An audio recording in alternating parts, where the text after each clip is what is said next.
Hello, I'm Kate Rayworth from Doughnut Economics Action Lab, and in this video we will be exploring the importance of setting an economic goal that is fit for the times that we are in. Policymakers have inherited from the 20th century the economic goal of pursuing GDP growth, gross domestic product, that is the monetary value of goods and services sold in an economy in a year.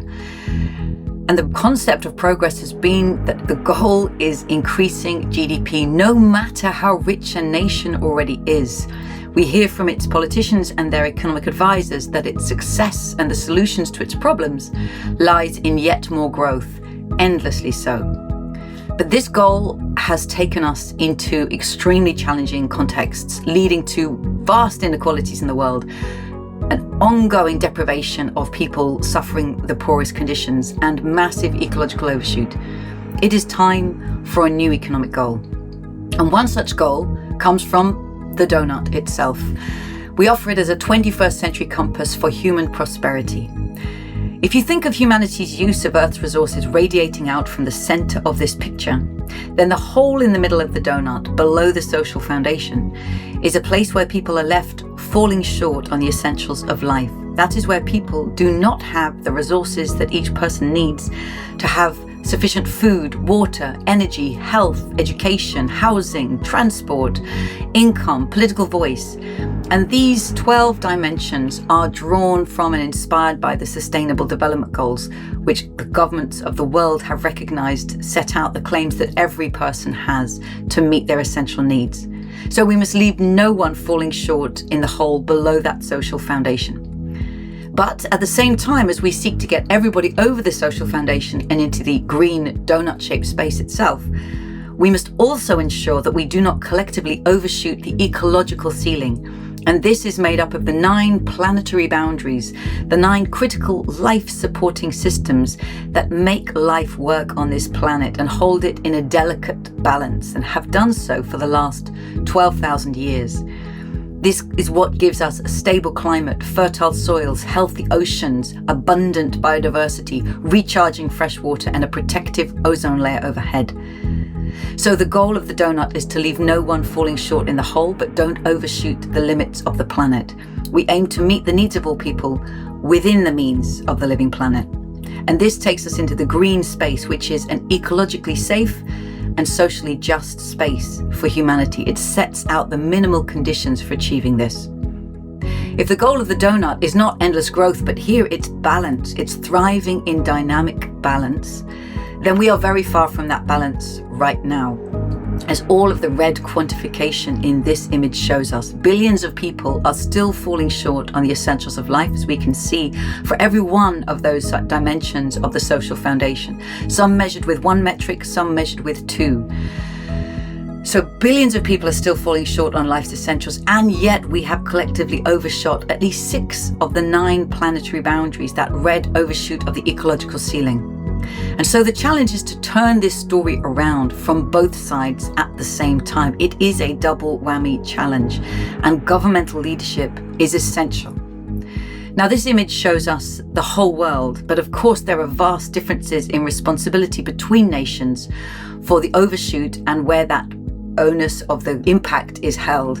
If we divide the world's countries into 3 clusters, the poorest 40%, the middle 40%, and the richest 20%, it becomes abundantly clear that the richest countries bear the greatest responsibility, historically and today, for the ecological overshoot that has occurred, while the poorest 40% of countries are home to the greatest number of people who are still facing extreme deprivations. And of course, the ecological overshoot is going to redouble and impact on that deprivation. So all social and ecological impacts are deeply interconnected. We can go further and look at individual nations through the lens of the donut. Here are just 4 countries, from Malawi to Brazil to China to the United States, across the spectrum of income per capita by country.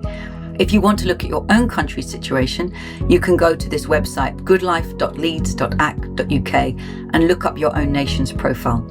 But what we can see here is a country like Malawi has very significant human deprivation, without overshooting any of its share of the planetary boundaries. Both Brazil and China have a double whammy challenge of significant human deprivation and already significant ecological overshoot, while the United States, still on such a high income per capita, still has high levels of inequality, which show up as deprivation across the nation, but extreme levels of ecological overshoot. And to be clear, this overshoot is not just due to the production of, say, carbon emissions within the United States, it's the consumption-based footprint. So the carbon emissions include all of the carbon that is embedded in food, clothing, electronics, construction materials, products that are imported into the United States. These are consumption-based footprints. We can take countries like these and put them onto a scatter plot. This is an illustrative set of 50 of the 150 countries in the database. And we can see that the place where every country should be aiming to be is in that top left-hand corner where we see that green donut. Countries rise up to meet the needs of all of their people so that no one is left falling short, but they also come back within the means of the living planet and eliminate that ecological overshoot. So we first immediately see here that there's no country that is currently living within the donut, that is meeting the needs of its people within the means of the living planet. Indeed, Costa Rica is closer than any other by these metrics. We can also recognize that although countries look like separate dots on a scatter plot, they are, of course, profoundly interconnected through histories and the long legacy of colonialism, through current military and corporate power, through trade and finance rules, resource extraction, and through the current and future impacts of climate and ecological breakdown. So we need to see transformation within nations, but also in relations between. The history of pursuing GDP growth has generally taken countries in the direction of this arrow. First, from very low incomes rising up, and doubling incomes at very low income levels can be transformative for human outcomes and achievements. But rather than rising straight up into the donut, the vast majority of countries turn additional income at some point into ecological overshoot and so shoot straight past that corner. We can see indeed the trajectories of individual nations between 1992 and 2015 shown in this scatter plot. And we can see that even the countries that are closest to the donut seem to be going past that corner rather than towards it. Therefore, nations everywhere, with the leadership of governments, need to turn their direction entirely towards the donut rather than past it. In the words of Donella Meadows, when anyone calls for growth, we should always ask, growth of what and why and for whom, and who pays the cost, and how long can it last, and what's the cost to the planet, and how much is enough? What if instead of pursuing growth for its own sake, we pursued getting into the donut so that nations transform the direction of what progress looks like? What would it take for low-income nations to rise up and meet the needs of all of their people without overshooting planetary boundaries, as almost all countries before them have done? That is an unprecedented path.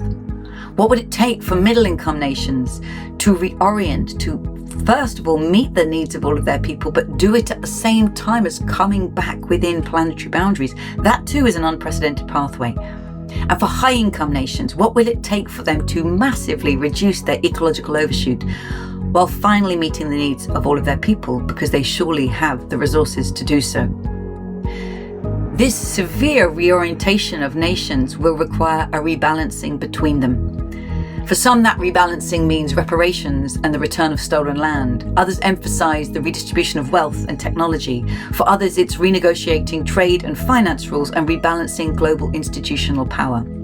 What's clear is that if countries are going to aim to get into the donut and succeed, it's a very different story from pursuing growth as the goal.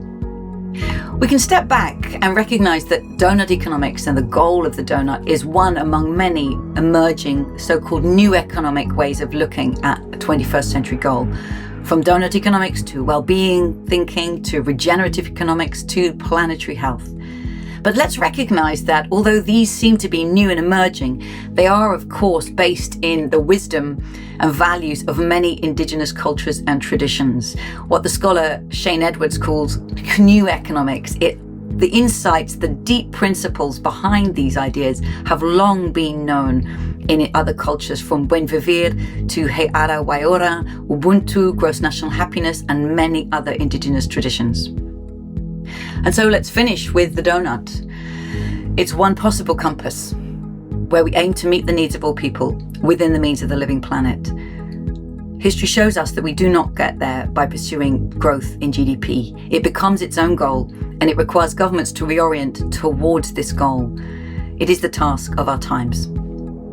If you want to find out more and dive into some examples of countries and policies that are starting to reorient in this direction, see our web-based policymakers guide